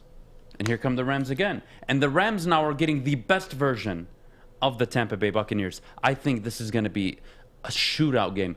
35-32, 38-35, something around those lines. I think it's going to be the game of the weekend. I am so excited for this. I think both quarterbacks blow off. Who I have winning, I'll share later. But Jeff, how do you feel about this game? Oh, I love it. I think it's a good test for Matthew Stafford and this Rams team to see where they line up in the NFC because, like you just said, it could be a preview of an NFC Championship game. I mean, what a stable game for Matthew Stafford. The face to Super Bowl champs in L.A., when the Super Bowl is in LA this year. It's a great test to see where they stand. I mean, the Bucs, considering the players they have defensively, plus the Rams having Sean McVay, Matthew Stafford, all those offensive weapons, I like the Rams' chances. But it's really a matchup of who can overcome this pass rush because the Stafford has to deal with Shaq Barrett, Pierre-Paul, Sue, Levante David, and then Tom Brady, on the other hand, has Aaron Donald, Jalen Ramsey covering his wide receivers, most likely on Mike Evans. So if I had to give, are we going to wait on the predictions? We'll give it a second for the predictions. Whenever you're ready. Go for it. So, listen, I think it's going to be a shootout. It's funny you said that. I think it's going to be a great, great game. I could see it ending 38-31, 38-35. I have the Bucs winning. I just think this is, as much as I agree with you that the Bucs pretty much deserve to lose just to bounce back, I think this will be a great. They could take a lot of things away from this loss, the Rams. They'll lose a close game, and it'll make them better because they almost lost last week. See, I think again, this is a Rams roster that is really high on Matthew Stafford. Right. They're really loving this guy. They're loving everything he's giving to the team, especially Sean McVay. And Stafford's having a good time. It's more important for the Rams to win than it is for the Bucs. Yes. The Bucs can lose and bounce back and be like, Tom Brady. You know Tom Brady. Tom Brady's proven it at this point. You give him this much, he's going to put it on his back and use it as fuel. It's that simple. Stafford and the Rams, they need this win not to justify anything, but it really solidifies mentally in that locker room, hey, we can do something special here. Let's all get on our A game and really start to develop, because they're still building camaraderie. If they lose, I wouldn't be surprised. But my prediction is a little bolder. I think the Rams win 45-41, and this is going to be the game of the season, in my opinion. This is going to be a shootout. I'm so excited for it. Again, it could be a glimpse of a potential NFC championship matchup. Kennedy, I want you to give me your prediction. Is Brady going to beat Stafford or vice versa? How's this going to play out? I wanted to ask you this too, so I'm glad we brought this up. I want the Rams and Matthew Stafford to win. I think it's going to be a close game no matter what. I hope the Rams can pull it off, though, but I'm not too sold. I don't know. Ugh, both teams are so good. It's so annoying. But that being said, a lot of people will kind of yell at Lions fans that are still rooting for Stafford because of the draft picks that we want. You know, we want to hire one, yada, yada, from the trade. So, Adam, am I a bad Lions fan for still rooting for Stafford? No. No, God, no. If Calvin Johnson would have been traded when he was here, you would have rooted for him. Yes. Why you're probably upset with Stafford is he is the quarterback. He's probably very, very responsible for the win-loss outcome. But if you had a guy that suited up almost every game, even when hurt, I mean, it's really hard to root for him or against him. However you feel about it, it doesn't really matter what you think. He's there to prove a point. Sean McVay is trying to prove a point, and so far it's looked good. They just went on the road and beat a very good Indianapolis Colts team.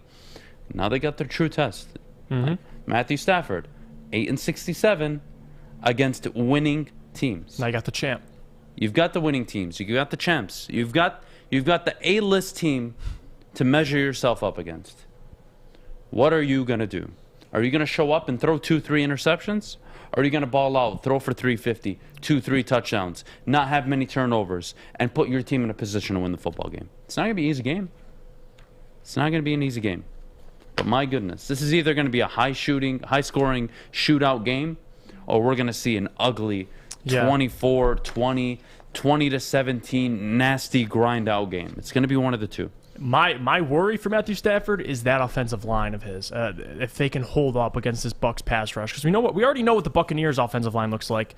They are one of the best offensive lines in the league. We saw Matthew Stafford against the Colts running for his life a little bit, and even before that, they blew out a Bears team who, I mean, listen, the Bears week 1 were completely lost. So I want to see how this Rams offensive line holds up. That's what I'm looking for this game, because if Matthew Stafford's getting pressured every single most possessions, it's going to be hard to have a shootout if he doesn't have no time. But I think Cooper Kupp will have a big game.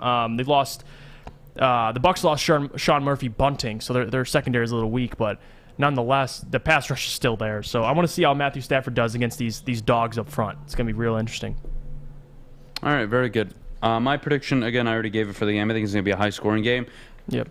A huge opportunity for Tampa Bay and Los Angeles to really make a statement early on. Now, the winner of this game, does that guarantee they're going to the Super Bowl or winning the NFC? No, but it does boost your confidence. Again, I think the Brady and the Bucs will learn more from this loss than maybe the Rams could. That's just Tom Brady's nature, so I'm going to tend to side with what's proven over time. And then the Rams, again, this would be very good for their team building if they're able to go out. And even if it's close and they lose, as long as Stafford doesn't throw away the game, right? They're going to walk away feeling really good about themselves. They're in the toughest division. If they can go toe-to-toe with Tampa Bay, it's really going to turn some heads. So that's what I expect to happen. And the Rams have 2 games after this. If let's say they drop this game, they have the Arizona Cardinals and then the Seattle Seahawks, 2 NFC West opponents. So to your point, I think this win is important because if you want to win the division, it starts with the Bucs. You win versus the Bucs, and then you go on to the Arizona Cardinals, which I think the Rams can beat the Cardinals, and then they got the Seahawks. So it's a really important stretch of games for Matthew Stafford and Sean McVay. So to your point, 100%. We have a bunch of NFL games to get to, but Kennedy, before we go, I believe there's something I have to do. Uh-oh. What is it? Oh, come on, you know. Maybe tell your friends about your favorite people ever? They are my favorite people ever. I can't help but love BetQL and everything that's going on. You're talking 25-7 over the first 2 weeks of the NFL slate. How much more money could I be winning outside of using BetQL? It is paying for my subscription and some. I am so happy with it. Guys, use code WSN for 25% off all subscriptions. Just go try the monthly model. Take a few $100 and put it on. Use their data, use their recommendations. I promise you, you will not be disappointed. Again, try BetQL. Use code WSN. You'll get 25% off. Give it a shot for a month. And I guarantee you, you'll see return on your initial investment. You're talking $1 or $2 a day to make sure that you're making the best decisions every night before you hit submit on your bets. I love it. Try BetQL. I'm a huge fan of it. Fellas, football season is here. It's time to make your grooming experience easy like Sunday morning. Get to Lady Jane's Haircuts for Men. Walk in, relax, watch your favorite team play, and before you know it, your hair will be game ready. Get to Lady Jane's, open 10 to 8, 7 days a week. Walk in anytime. It's wicked awesome. Make sure you download the Woodward Sports app in the App Store and the Google Play Store today. Take Woodward Sports with you wherever you go and listen live on your phone or mobile device. Welcome back, everybody. You're tuning into the Morning Wood on the Woodward Sports Network, featured on the Roar 93.5 FM, 99.1 FM, and 94.7 HD2. Happy to have you here. It's Friday. Heck yes. We have quite the slate of NFL games this Sunday, so we're going to go ahead and preview those for you right now. Let's start with the Colts versus the Titans. What do you think, Adam? Oh, yeah. I am looking forward to this game. There's a lot of good matchups this week on Sunday. There's some really good games. Chargers and Chiefs, baby. There's so many games I'm excited for. We can talk about Colts and Saints. Yep. Upset, Colts and Saints. Excuse me. Colts and Titans. Yep. Upset alert. I've got the Colts winning this football game. Colts are not falling to 0-3. This is going to be their first rebound win. I have them winning the division for a reason. I think they go out and beat Tennessee. I think it's going to be a very close game. We saw Tennessee beat a very good Seattle team. Tennessee went back to their roots. Can Indianapolis stop Derrick Henry? They did a good job of limiting Los Angeles in the run. They forced some turnovers. We'll see. But I think the Colts play this game out, and they win it pretty easily. This game is at Tennessee. I got the Titans winning. I think Brett Hundley has a good chance, according to Ian Rappaport, of starting come Sunday. I think Carson Wentz is dealing with the 2 ankle injuries, and he's trying to rehab. He missed his second straight practice. He missed today and yesterday.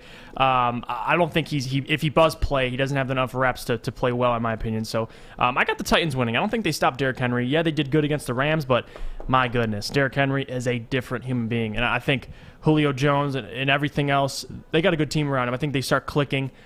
They dropped game 1, horrible loss to the Arizona Cardinals. I think they get this win, especially if Brett Hundley is behind center for the Colts. I don't see them winning at Tennessee. So I'm comfortable putting the Tennessee Titans winning this game. All right, very cool. I like it. Up next, we've got the Saints taking on the Patriots. Jeff, who do you have winning that game? Well, we saw what the Patriots are capable of when you're throwing the ball into the opponent's hands. Last week versus Zach Wilson, picked him off 4 times, 3 in his first 3 pass attempts. I think Jameis Winston throws some picks this game. I got the Patriots winning. I like Mac Jones a lot. I feel like he's just going to manage this game all the way to the end and not turn the ball over, put it in the other team's hands. I think he'll be a solid just game manager, a typical New England Patriots quarterback, just able to stride to victory. I think Mac Jones does enough to win this ball game. I like Jameis Winston. He had a great game 1. He found the end zone 5 times, but the Patriots defense is no joke at all. And I believe it's in New England as well, in Foxborough. So give me Mac Jones taking this win. I am going to agree with you. I think the Patriots win this game. Mac Jones, he had to throw an interception. He's not going to beat himself. And something Bill Belichick is notoriously known for over his entire career is my quarterback just needs to keep me in the ball game, and I think me and my defense can pull it out late.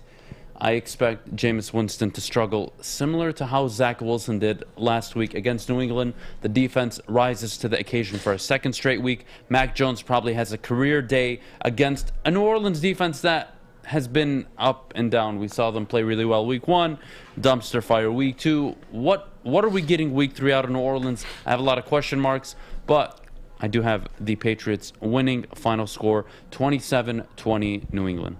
All right, I like it, Adam. Up next, we've got the Bears versus those Brownies. We know it's going to be Justin Fields' first time starting at quarterback. Adam, what do you think is going to happen in this game? Oh, God help the Bears. God help the Bears. Rest in peace. This is going to be a bad game. Justin Fields, in the limited action he got against Cincinnati, was very giddy and turnover prone. It's way too early. He's playing probably one of the better rosters in the NFL. Definitely a top 6, top 5 roster in Cleveland. I don't see how Chicago has an answer for Cleveland's run game. Baker Mayfield, how's he going to play with OBJ and now Jarvis Landry? Well, not OBJ, but Jarvis Landry on the IR. Is OBJ going to be available this weekend? He wasn't available the first 2 weeks. How will the offense really showcase? I think the Bears could cover, but again, will Justin Fields be able to really put together a better game than Andy Dalton? We all expect so. We believe he can, but Cleveland's a tough first matchup for him. So I've got Cleveland winning this pretty easily. Yeah, Myles Garrett, Jadeveon Clowney, they got dogs up front, and I think they're going to give Justin Fields problems. And Nick Chubb and Kareem Hunt, never count them out. They could easily control the clock with those two. But to your point, Odell Beckham's playing his first game. Interested to see how he is playing, rejoining this offense after being out with the ACL injury. But I got the Browns winning. They're both 1-1, the Bears and Browns. It's in Cleveland. But I think the Browns almost losing last week to the Texans. They snuck out of there after Tyrod Taylor went down with an injury. I think they bounce back and they go out and they show why they're top 5 in the NFL in terms of overall talent. So I got the Browns winning this football game. In terms of a score, I could see them winning by 2 touchdowns. I think Justin Fields won't play horribly, but he's going to get overwhelmed. I mean, this offense is going to be on the field a lot. He's going to have to come in and score quickly. So I got the Browns winning this game. Yeah, I'm with you there, Jeff. All right, Jeff, I'm going to start with you for this one because I know you're excited for this game. The Chargers are taking on the Chiefs. What are you thinking? Yeah, I think it's tough for me to say this. I mean, obviously, both teams coming off a loss. Chargers got robbed in their Greg Zuerlein kicking that 40-yard field goal to give them that L. But I don't think they get a win this week. I think the Chiefs, they just lost last week to a Clyde Edwards-Helaire fumble. So I don't think they come out this week, lose to the Chargers, even though I love what the Chargers are doing with Brandon Staley and what they're building. But no, I got the Chiefs winning. It's in Kansas City, I believe, as well. So they got that going for them. I think Justin Herbert plays a good game. Maybe it's high scoring. This Chiefs defense can't stop me and Adam if they wanted to. So I think maybe it's high scoring, but no, I got the Chiefs pulling out a W at the end. I've got the Chargers making this close. I think they cover the 6.5 points. Chargers are a good football team. Their defense is legitimate. Whether or not they can protect Justin Herbert is probably the real question here. If they do, I think the Chargers have a chance to win. If you had to put a gun to my head and ask me who is going to win this football game, I got to go with the Kansas City Chiefs. Although I think it's a low-scoring game. This isn't going to be a shootout. I think this game ends 23-20, 23-17. Both teams will struggle and commit turnovers. This is going to be a gritty game. I don't see it being the high-scoring affair that everybody expects it to be. That's my prediction. Well, I don't like that because Mahomes is my fantasy QB. I need him to... Well, it sounds like a you problem, not a me problem. All right. Next, we've got the Seahawks versus the Vikings. What are you thinking, Adam? This is a tough one, actually, because Minnesota's defense is what has prevented them from being 2-0 right now. I mean, seriously. No, you're not wrong. Yeah. Kirk Cousins has played at a level we've never seen him play at. He's limited his mistakes. Yep. He's been throwing the rock all over the field, converting on third down. Thielen and Justin Jefferson, we both know they were good coming into the year, but they look really good. Team is healthy. Dalvin Cook dealing with an ankle injury, but regardless, Seattle's winning this game. Yep. The NFC North probably going 1-3 this weekend with the Bears, Lions, and Vikings losing. I think the Packers could upset San Francisco in San Francisco. I don't see the Packers falling to 1-2, but regardless, let's focus on this game. Seahawks have too much on offense. DK Metcalf, Tyler Lockett. The run game is really legitimate. A new OC. I'm really happy with what they're doing in Seattle for Russell Wilson. I'm going to take Seattle to win this game big, 31-20, Seattle. And we saw what the Minnesota Vikings defense did against a mobile quarterback last week. You got Russell Wilson, who can he's gonna murder you in the air a lot more. He's gonna air it out to DK Metcalf. He's got these dogs, man. And Minnesota Vikings, they couldn't stop the Cardinals defense last week. Or offense last week. I understand they missed the field goal at the very end, but regardless, they're 0-2. I think they fall to 0-3. I think the Seattle Seahawks team is too good on offense. Yes, I can see Kirk Cousins playing well. I mean, the Seahawks hasn't shown us anything on the defensive side of the ball, but it does not matter. I trust the Seahawks offense. I think they get a win, even though it's in Minnesota. Dalvin Cook's dealing with that ankle injury. He'll probably play, but to what extent? So I got the Seahawks winning comfortably, probably by a score or two. All right, a game I mentioned earlier, Packers-Niners. Packers visiting San Francisco. Jeff, who do you got, and what do you really make of this matchup? Actually, the point I was going to say, it's tough for me to believe that Aaron Rodgers is going to fall to 1-2. I think the San Francisco 49ers, they're 2-0. I think they can afford a loss. They could drop to 2-1. It is in San Francisco, but defensively, the 49ers, I mean, last week, they looked vulnerable in the beginning against Jalen Hurts. They got the win at the very end, but at the very beginning, he was getting anything he wanted. So I believe Aaron Rodgers, this offense, they're coming off a great win against the Lions, who couldn't stop them. I think we had one stop the entire game coming into this game. I think the 49ers are going to give them more problems, but I could see Aaron Rodgers winning this game. If you're gonna pick Jimmy G and the 49ers over Aaron Rodgers, you're not crazy, but I just think this offense is going to give San Francisco problems, and if Jimmy G struggles at all or just gets stopped, I think Aaron gets in the end zone. So I got the Green Bay Packers winning this game. Just for a score prediction, it's tough. I feel like it's going to be close, not a high-scoring game, obviously. They're not going to drop in the 30s and 40s, but nonetheless, I got the Green Bay Packers getting a W. I believe it. All right, I am on board with you. I think Green Bay wins this football game. It's going to be a tight one. Probably the game where Aaron Jones had similar in Detroit, he's going to have against San Francisco. I don't see San Francisco being able to stop all of the weapons Aaron Rodgers does have. Robert Tonyan, Devontae Adams, and of course Aaron Jones out of the backfield. I like Green Bay in this matchup, and really why I like them more from a betting stance is how often do you get Green Bay as an underdog? How often are you betting on a plus 140, plus 134 Green Bay Packers team? It's very rare, and when you do have an opportunity to take it, you should. They're a good football team. They bounced back slightly against Detroit, an unproven football team in Detroit. Probably not a great, it's actually not a great roster, but regardless, this will be a better test for Green Bay. I think it'll be closer than people imagine. I have it 27-24. Green Bay wins on a late Matt Crosby field goal. Woo! I like it. Woo! I like it too. All right. We will go to break, but first, Jeff, I'm sitting in one right now. Tell us about our friends at LJ's. Listen, Lady Jane's Haircuts for Men. If you guys need a haircut, you go to Lady Jane's. You can sit in a chair. You get to watch the beautiful TV. They're open 7 days a week, 10 to 8. You walk in anytime, anywhere, and you get your haircut taken care of. So come to Lady Jane's. And you're asking me, why should I go, Jeff? Why should I go to Lady Jane's? Well, let me answer you with this. It's wicked awesome. Come to Lady Jane's today. Hi, I'm David Hall from Hall Financial. With historically low interest rates and 5-star service, you could pay your mortgage off faster without increasing your monthly payment. Get started now at 248-308-5000 or chat with us online. Call hallfirst.com. Morning, Art. Good morning, D-Mac.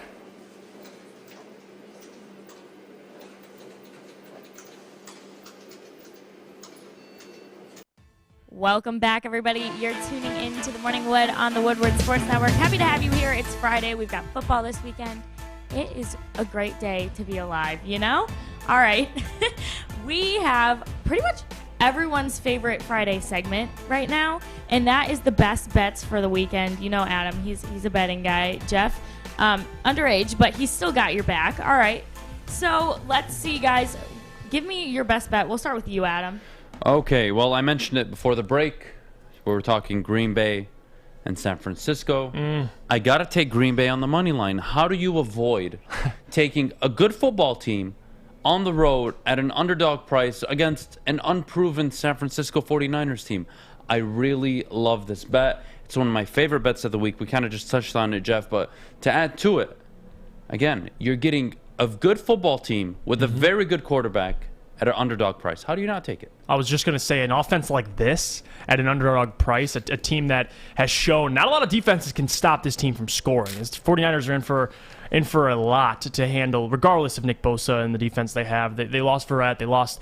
They really just got Fred Warner and a couple guys. So at an underdog price, I agree with you. This offense is too explosive not to even take them. I mean, this isn't an offense that can go stagnant. I believe in them. I mean, yeah, the New Orleans Saints game, I think that's just an anomaly. I think they bounce back and they get into the high numbers versus San Francisco. So I love the bet. My second favorite bet of the weekend, the New York Jets. My goodness, they look awful.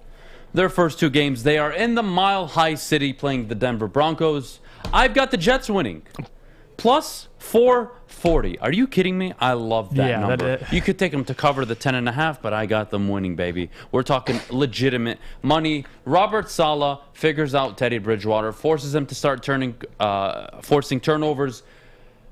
I love this game. Plus 440, guys. It's very rare you see numbers this high to a point where you're like, you know what? The Denver Broncos may be better than the Jets.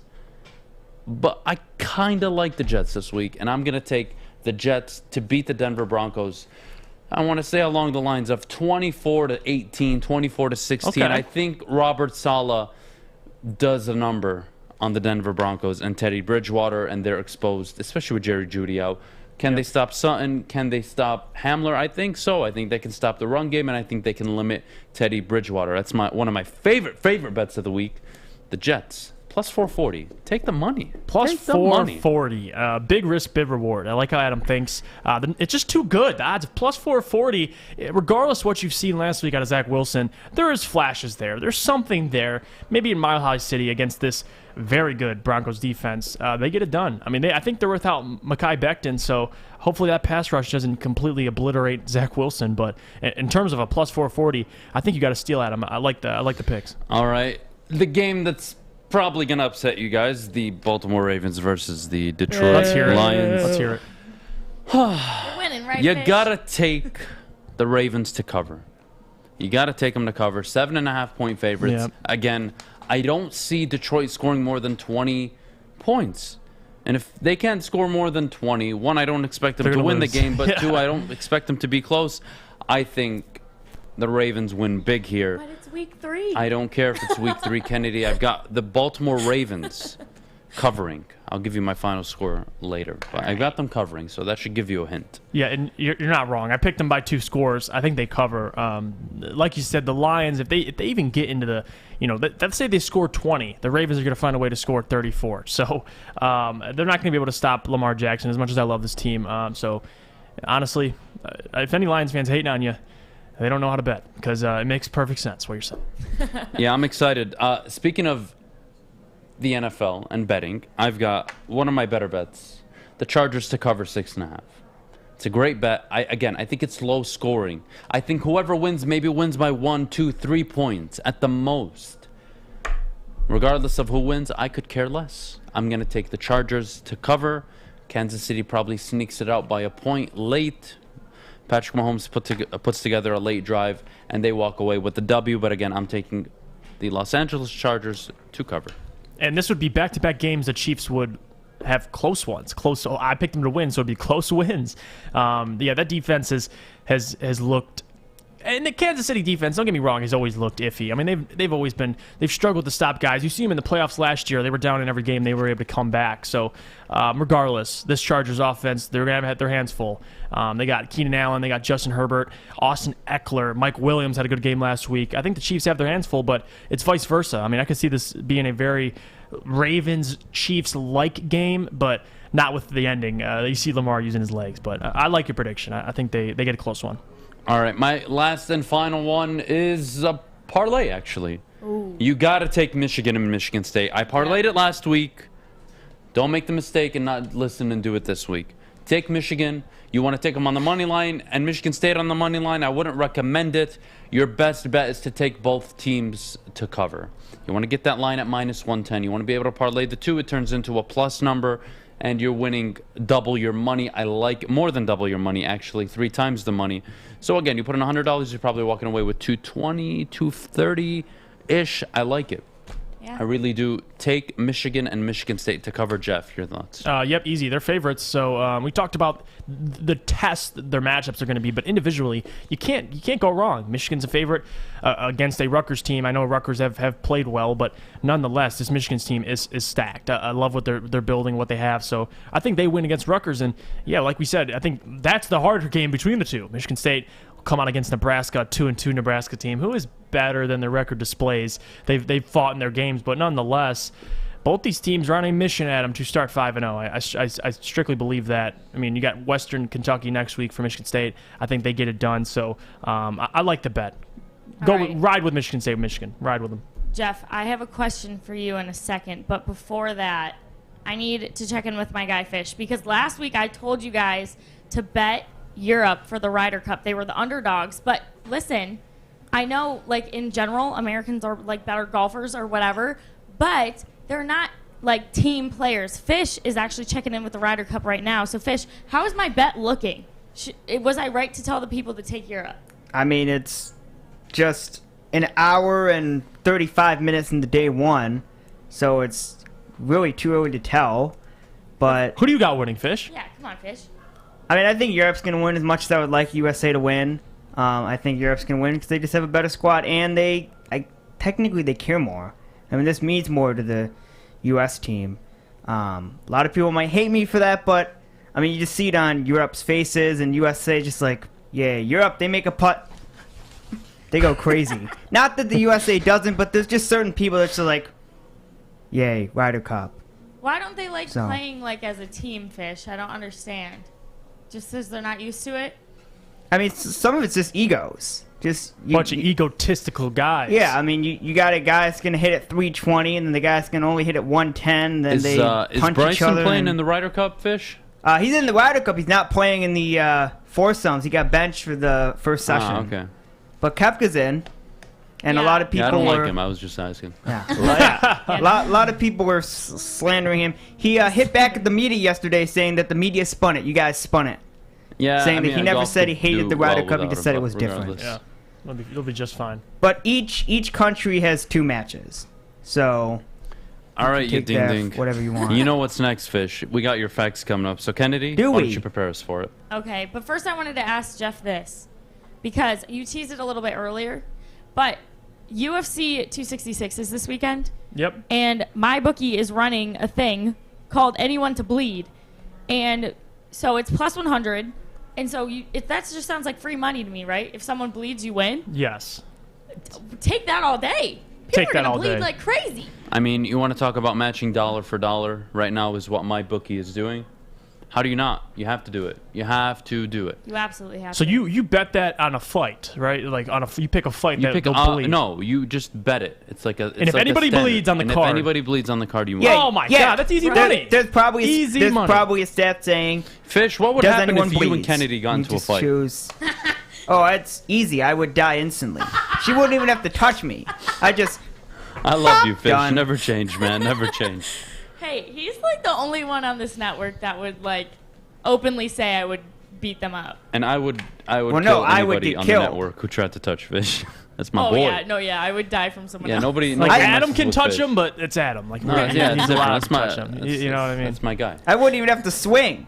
I just stand there, and then I just get knocked out. I love it. It'd be like if Joik. I love the picture of Joik just picking up Fish like a little kid. Like he's just like a little like you just pick him up, set him down. He's just God, Fish. That was the low light of my day. Everybody, we've got Fish's facts, and for the record, I would never hit Fish. So like, let's not spread that around.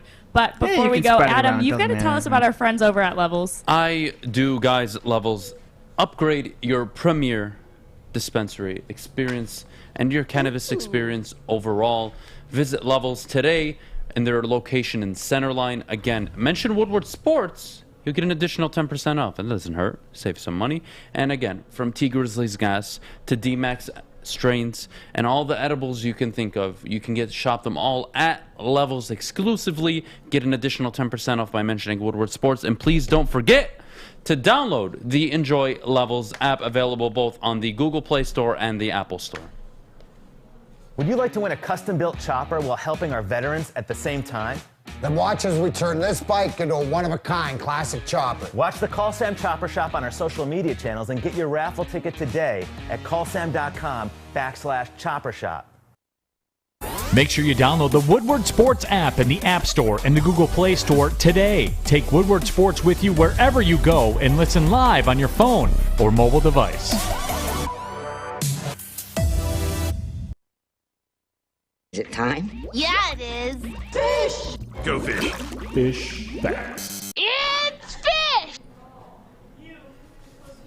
All right, hello, buddy. It is time to say something that Adam doesn't necessarily like to say, but we're going to say it anyway. It's Friday, and the weekend is 1 day away / 6 hours away / whenever you guys go off for the day is when it is. So the weekend is here. We have Friday Night Football tonight, some college games if any of you are interested. We have a bunch of stuff this weekend. Ryder Cup. We have the tennis version of the Ryder Cup as well, the Laver Cup, which I don't know what Ding Ding scheduled that. But I will be watching. But, I mean, I guess tennis, and you guys don't care. We got other stuff this weekend. Sumo ends this weekend. Just a bunch of stuff. So if any of you guys are up 24/7, there will definitely be good viewing options. Michigan State tomorrow. Lions tomorrow, which, yes, sir. Or Lions Sunday. Yep. Which, speaking of Sunday, they will win. Just letting everyone know. They win out, Fish. They got to win out 10-7. Well, they don't have to win out. I mean, it would be a better story if they lose the next 3 and then boop, plummet all the way to the top, or lose the next 4, and then all of a sudden they go 0-7 to 10-7. 10-7. I love it, Fish. Yep. Which, by the way, would you guys, if the Lions were to make the playoffs, which they will, would you guys want to see the Lions play on a weekend or a Monday night game? Ooh, Monday night game, definitely. I just love Monday night games. I don't know what it is. I just think when you go to Monday night, the focus is strictly on that game. It's night. It's just a great feeling. I love it. Or Sunday. I mean Sunday night, but no, Monday night. I'm going Monday night. What about you, Fish? Probably Monday night, but it depends. Maybe if Monday night's away, but Sunday's home. Oh, of course. Or Saturday's home. You take Sunday. Okay. A lot of people might take Monday. Just go to a different Can't stadium. go wrong. I love Monday night football. So. We go out to a video today, and we had a game that took place this morning out in the beautiful land. We had Ryder Cup this morning, but anyways, you guys don't care. We got to a video this morning from the country that never sleeps, Australia. This was from this morning, the game, the Rabbitohs and the Seagulls, which was delayed by 15 minutes because of the Maroon team was in traffic. Yes, that is the real thing. So they scored. They won 34-14, I believe. They will be playing next Sunday in the final. So congratulations to them. Yeah, who knew that was a thing? Bus got in traffic, delay the kickoff. So, yeah. Doesn't happen much in American sports. Happens sometimes. Right. We have facts today. We have some football facts for you, but before we do that, we go out to St. Louis. They don't have a football team. They used to, but they have a baseball team. And the Cardinals...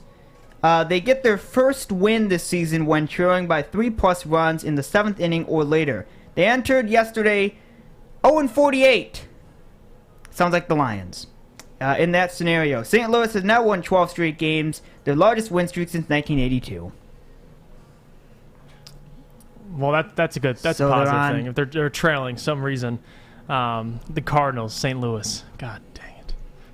Yeah, they're on the right track. They are on the right track, but I could care less about St. Louis. Why? I don't know. I just don't like that. I don't know. Whenever I think of St. Louis, I don't like it. I don't know. I've never been there. It's actually really fun. I'll confirm. It's a good time. I should probably go there. Mardi Gras. Go for Mardi Gras, and then you'll love it. Mardi Gras in New Orleans. No. St. Louis does a giant Mardi Gras, too. Oh, okay. It's pretty turnt if you don't want to make the drive all the way Fish, to you ever been to St. Louis? Orleans. I have not. But I do know their stadium's cool. They got the little Bush, the little Bush logo. All right, I'll let the stadium slide, but you know what? And they probably say the same about Detroit, so you know what? Screw St. Louis. So you were not watching the Cardinals game, which I believe was a day game, but I'm assuming you guys were watching Thursday Night Football. Yes, sir. Not the Marshall-Appalachian State game, which was a good game, by the way, if any of you tuned into that game. No, I did not, Fish. It was a 1-point game. I think Marshall won. One of the teams won, but it was a good game. Texans and Panthers game was kind of a good game, I guess. Nah, Maybe not. Sam Darnold, though, did very good in yesterday's game. He had 888 passing yards this season, second most during a 3-0 start by any quarterback, making his first 3 starts with a team. He trails only the great Kurt Warner, who had 894 passing yards into the first 3 starts of his 1999 MVP season with the Rams. No, it's an excellent stat. I'm excited to see what Sam Darnold really turns into. They got another game on the season, 17 games now, Fish. So he has another game to add some stats. Hopefully it's not the other way around. You add some picks. So I'm excited to see what Sam Darnold does this year. Yeah, he was on the Jets, saw ghosts. Now he's on the Panthers, and he sees heroes. But guess what? So. He saw ghosts. Now Zach Wilson's on the Jets, and what does he see? Ghosts. So you know what? We see a trend with the Jets. That's what you see, ghosts if you play for the Jets. God, that's got to be terrible. Would you rather be a Jets fan or a Lions fan, Fish? You know the answer to that. Well, Lions, I guess? The Jets did have success, though, like 10 years ago. But you know what? I don't care. I'd rather have the mediocrity of the Lions because, I don't know. Not just like Detroit. It's a New York market. You know, they got a lot of fans. Well, you'd rather be Maz because he likes 85 different New York teams. Maz probably likes the Giants, the Jets, all of them. He likes them all. Yep. Whatever. And he's passionate about both of them, too, which is, I guess, easy to do. I don't know. Anyways. He's jumping ships. The Panthers, by the way, they did win last night's game, 24-9. Not a great game to watch, kind of. The Panthers did improve to 3-0, though. They won their first 2 games, and then they won last night. For the first time since 2015, they have held their opponents to 573 yards this season. That's the fewest total yards allowed by any team in a 3-0 start since the 1992 Eagles, who had Reggie White. No, their defense is serious. I mean, they got a young defense, and they just lost J.C. Horn, but Jeremy Chin. I mean, they got dogs. They had a lot of dogs over there in Carolina. They're good, and it'll only help Sam Darnold. You got a good defense, man. Helps you win games. It does help win games, and Jared Goff is going to show up on Sunday. Oh, he doesn't have a defense, though, Fish. That's the problem. All right, hopefully. All you have to do is go to the left side. Who's there? Panay Sewell. Just throw that ball down the field. Okay, you know what? You got to play. Can Panay play defense, though? Our defense is atrocious. Put Panay on defense because we got our secondary's MIA, Fish. Jeff Okudah's out. If he's out, you could probably start at corner, Fish. You probably could. Well, I could. Once I get hit, I'd die. So. Kind of built like a corner fish. You're maybe a little short, but they're normally pretty slender guys. I don't know if you've seen me. This does not look like a cornerback that could sprint very fast. We have birthdays today. That was not English. But we have birthdays today. And by the way, today is the 24th of September, Friday. We also have a UFC fight this weekend as well. 266 this weekend as well. Yeah. So we got a lot of good stuff to go. A lot of finals if you're interested. We have Vontez Perfect. It is his birthday today. He played on the Bengals. Listen, ever since he went helmet to helmet, he tried murdering whoever, what AB was it? Tried murdering with his helmet. Listen, Vontez Perfect. Happy birthday, I guess. I don't know. He's a dirty player. So I think the birthday is my favorite part of Fish Facts because we're all like, happy birthday again. Well, I tried to choose birthdays that you guys would know of, and a lot of the people were older, so you guys may have not known. Those are the facts. Those are the birthdays. Have a very good weekend. Hopefully you guys get some sleep because I will not, so get some sleep for me this weekend. So a lot of fun stuff this weekend. It's the weekend, Fish. It's okay to celebrate. We got NFL, college football, everything. Adam, are you going to get some sleep? Probably not. He's got to watch football. What's up, Fish? Are you getting sleep? Not really, no. All right, cool. All right. Those are the facts. All right. Have a good weekend, everybody. Adam staying up to watch football. We've got the Baltimore Ravens versus the Detroit Lions this weekend, boys. I need your predictions before the show wraps. Jeff, let's start with you. Listen, this Ravens defense is good, but they've shown they're vulnerable. The last 2 games, they've been in pretty much shootouts. The Raiders, they went to overtime. The Chiefs, they won by a fumble that Clyde Edwards-Helaire had at the very end of the game. But nonetheless, I think the Lions can get 21 points or 20 points. Maybe they get 17 in a field goal. But let's just say 34-20. I think the Ravens win pretty decisively. I don't think they can stop Lamar Jackson. He's going to get in the end zone with his legs at least once. So, excuse me, I think the Ravens come out win by 2 touchdowns, 34-20. All right, Baltimore you guys Ravens. aren't going to like my prediction. Oh, my God. Oh, no. I know. Oh, no. Sorry. Oh, no. Anyways, Baltimore wins this pretty handily. I'm going to go 38-16 Baltimore. Lamar Jackson and the Baltimore Ravens will just control the clock, run all over this team. Jared Goff will continue to turn the ball over like he has over the last 3 seasons and the first 2 games. Detroit fans, this isn't the game where you're going to get the first one of the year. Could be next week. Definitely not Sunday. I don't expect it. I would be surprised in a good way. Kneecaps, But Adam. Get ready to be wowed. I don't see how they're going to be a very good Baltimore Ravens team. I really don't. This is a team that is contending in their division with injuries.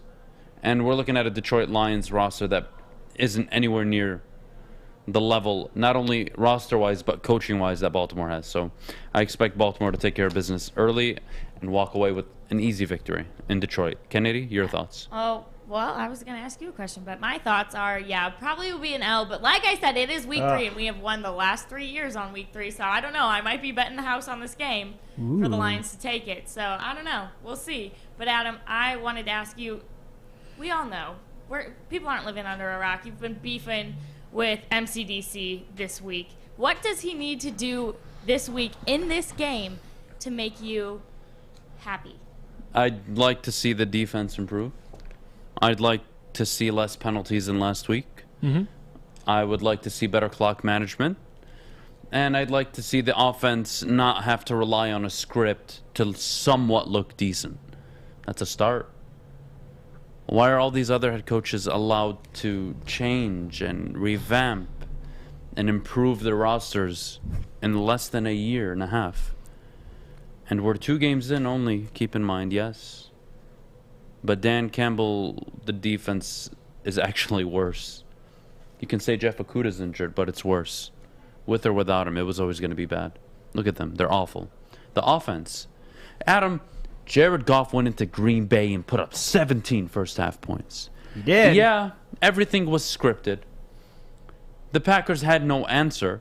And it's very uncommon in the NFL where the script you plan for actually works for 2 quarters.